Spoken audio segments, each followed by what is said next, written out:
Aujourd'hui, dans cette vidéo, je vais te proposer l'expérience magique pour commencer à te libérer de la boulimie. Bonjour, je suis Sylvie Bulot, je suis coach en neuropsychologie positive. J'accompagne depuis une dizaine d'années des femmes qui souffrent de boulimie. Attention, dans la boulimie, on met tout un tas de choses. On met vraiment la boulimie avec la boulimie vomitive, les personnes qui prennent des laxatifs, l'hyperphagie avec les personnes qui vont grossir puisqu'elles ne se font pas vomir. Et aussi, on a tendance à y mettre les troubles de l'émotion, c'est-à-dire je mange quand je suis triste. Ça, c'est quelque chose d'assez normal. Et c'est quelque chose qui peut te durer même lorsque tu as reconnecté avec toi et que tu n'es plus boulimique, avec des laxatifs, avec des vomissements, etc. Donc déjà, je voulais, dans le début de cette vidéo, que tu entendes ça, parce que pour moi, c'est vraiment important, c'est primordial. Manger quand on est triste, avoir un petit coup comme ça arrive à tout le monde. Aujourd'hui, je voulais te parler de l'expérience magique. Qu'est-ce que ça veut dire pour moi? Et je pense que c'est vraiment la base par rapport à toutes ces femmes qui viennent me voir, que ce soit en cabinet, que ce soit sur Internet. Ces femmes me disent au final qu'elles veulent être heureuses, qu'elles veulent du bonheur, qu'elles veulent arrêter de manger, de vomir, de prendre des laxatifs. C'est pourquoi? Pour être heureuses, parce qu'elles ne sont pas heureuses, c'est qu'elles compensent quelque chose. Qu'elles veuillent aimer leur corps, parce qu'elles sont par accord avec et elles ne sont pas heureuses. Et tout ça, c'est tout ce qu'on vient voir dans l'accompagnement, bien entendu. L'expérience magique, c'est toi, mais toi avec l'autre. J'aimerais que tu observes la manière dont tu fonctionnes lorsque tu es avec les autres. Alors, s'il te plaît, dans cet exemple, ne prends pas les moments où tu manges avec les autres, les moments où tu es au restaurant, les moments où vous faites des soirées barbecue, puisque dans ces moments-là, aujourd'hui, tu ne vas pas être prête à faire cette expérience magique. Il faut d'abord que tu la vives à un moment où il n'est pas question d'alimentation. Ensuite, tu pourras la faire un peu partout dans ta vie. Je vais te demander de penser, d'observer ou de refaire ce soir, je ne sais pas. En tout cas, d'observer les moments où tu es avec des amis, où tu es avec des gens, que ça peut être les collègues, ou ça peut être des amis, prends plutôt des amis ou de la famille, mais des moments où vous êtes censé être bien. Un moment où tu es censé être posé. Un moment où tu es censé être calme et sereine. Et observe que bien souvent, si tu es une véritable boulimique, eh bien tu n'y arrives pas. Ok ? C'est difficile pour toi de te poser, de te sentir bien. Si tu es chez toi, tu vas aller plier des serviettes, je ne sais pas. Si tu es chez des amis, tu vas gesticuler ou eh ben, tu vas manger. Pourquoi? Parce que tu as du mal à te connecter déjà à toi et ensuite à te connecter aux autres. Du coup, tu ne trouves pas ta juste place. Quand je vous dis que dans l'accompagnement, on vient chercher sa juste place, c'est ça.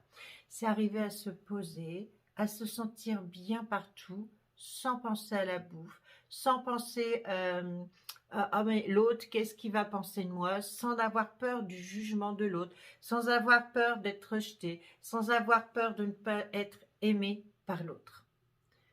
C'est ça finalement le bonheur. Et quand on atteint ça, eh bien les crises de boulimie s'en vont. Par contre, attention, encore une fois, si tu es triste, eh ben voilà, tu as le droit de manger un truc, ça c'est normal, d'accord? Et puis finalement, c'est un autre travail, et quand il n'y a plus que ça à régler, crois-moi, c'est tranquille. L'expérience magique, ça va être ça. Je vais te demander de t'oublier. Alors tu vas me dire, what? De m'oublier? D'habitude, tu me dis complètement l'inverse, tu dis qu'il faut que je pense à moi, que je m'occupe d'abord de moi.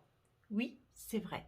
Mais dans cette expérience, je vais te demander, lorsque tu es en relation avec quelqu'un, de t'oublier dans le sens des pensées, de t'oublier dans le sens d'écouter réellement l'autre, d'offrir ton écoute à l'autre, ton écoute sincère. C'est-à-dire que tu vas constater que quand tu essayes de faire ça, c'est extrêmement difficile.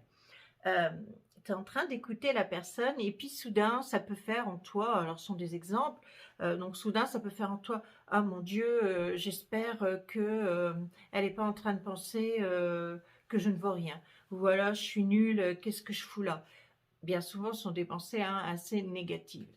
Si tu entends ces pensées, c'est qu'il va falloir activer à un moment la concentration et surtout la vigilance d'écouter tes pensées, eh bien, tu vas les switcher parce que dès lors que tu es parti sur cette pensée, c'est que tu n'écoutes plus l'autre en face, c'est que tu n'es plus attentif et quand tu n'es plus attentif, tu n'offres pas à l'autre ton écoute.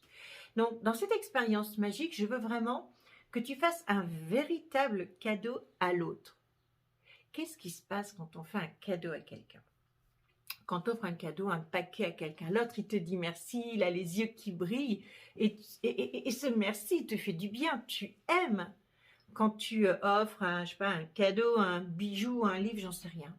Eh bien, je vais te demander de faire la même chose avec ton écoute, et tu vas voir que le fait de recevoir de l'autre ce « Oh, merci d'avoir pris le temps de m'écouter, ça m'a fait du bien », eh bien, toi aussi, ça va te faire du bien. Elle est là, l'expérience magique. D'accord? Elle est là.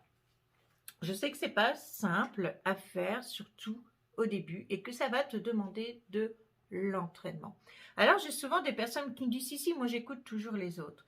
Et quand on discute avec elle, on se rend compte qu'en fait, elle n'écoute pas vraiment. Elle n'est pas dans une véritable écoute bienveillante et active. C'est-à-dire que la personne, elle se rend compte que, non, pendant que j'étais avec elle, je pensais à ci, je pensais à ça, je me tortillais parce que j'avais peur qu'on pense ci, qu'on pense ça. On s'en fout. Je veux vraiment te demander d'oublier. Et dès que cette pensée arrive, de lui dire, ok, pensée, t'es là, mais non, j'écoute la personne, je suis en train de faire un cadeau dans mon écoute.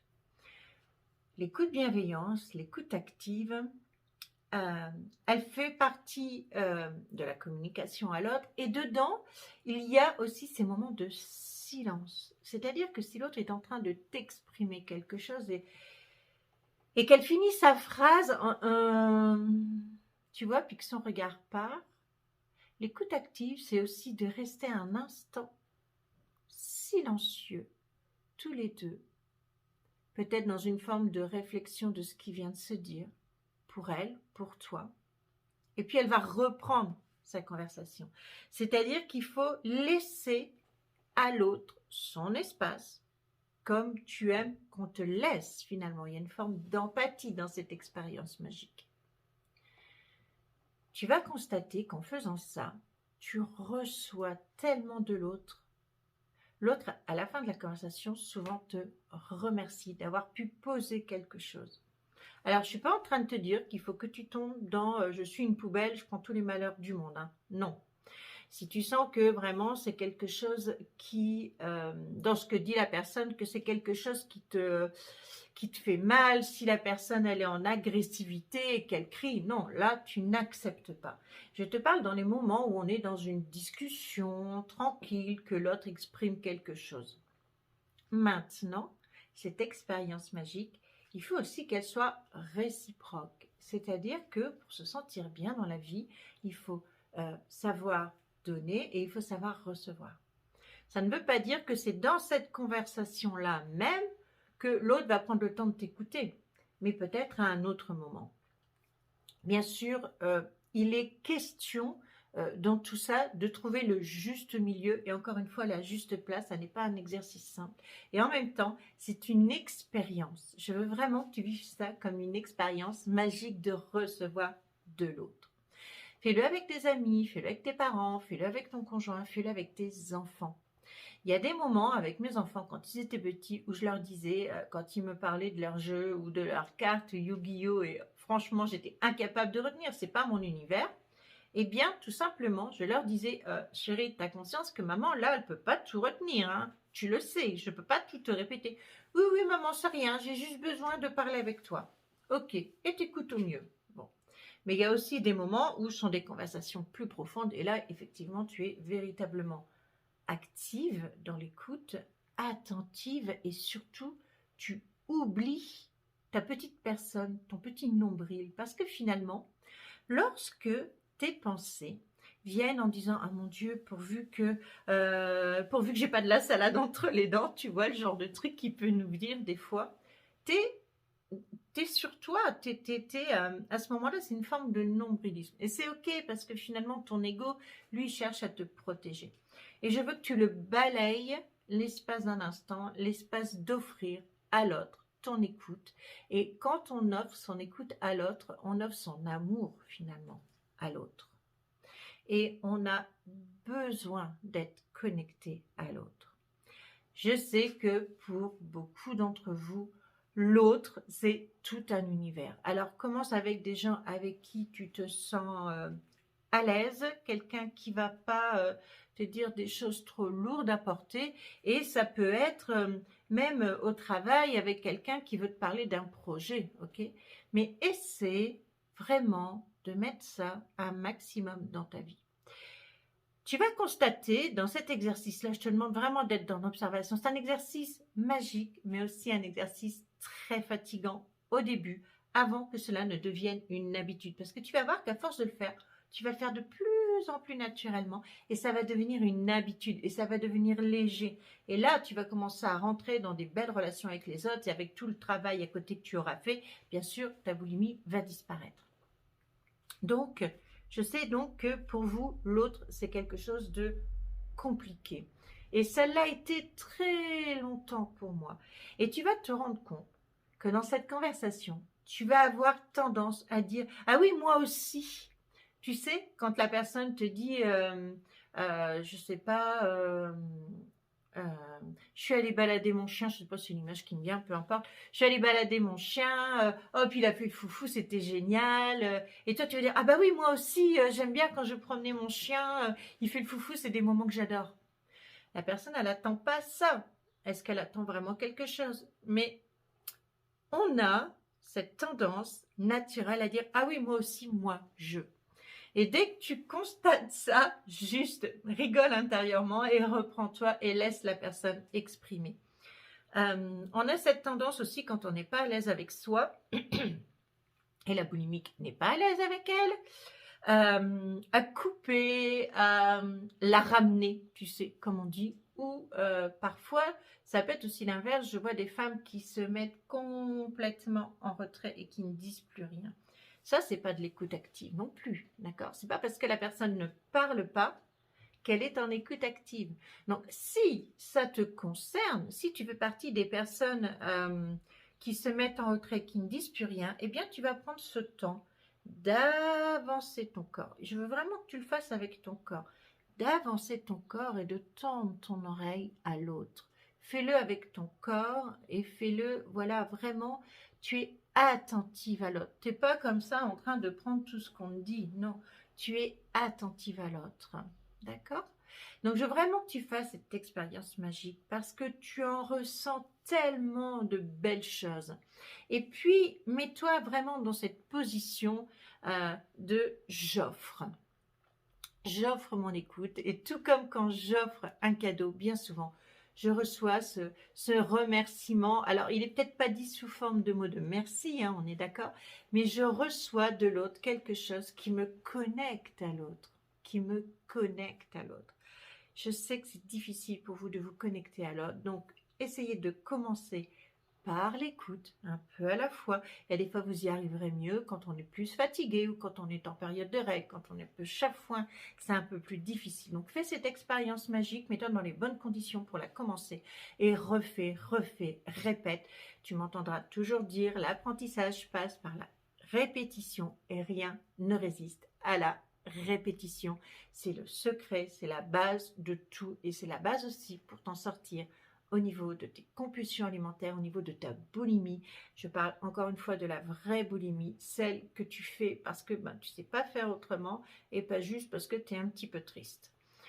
Voilà, j'espère que cette expérience magique, tu l'as bien comprise. Abonne-toi, je vais faire de plus en plus d'exercices comme ça. Mets-moi dans les commentaires si tu y es arrivé, si tu veux que j'approfondisse, comment tu as vécu ça, si c'est clair pour toi. Je te souhaite une excellente journée et plein de bonheur. Ciao!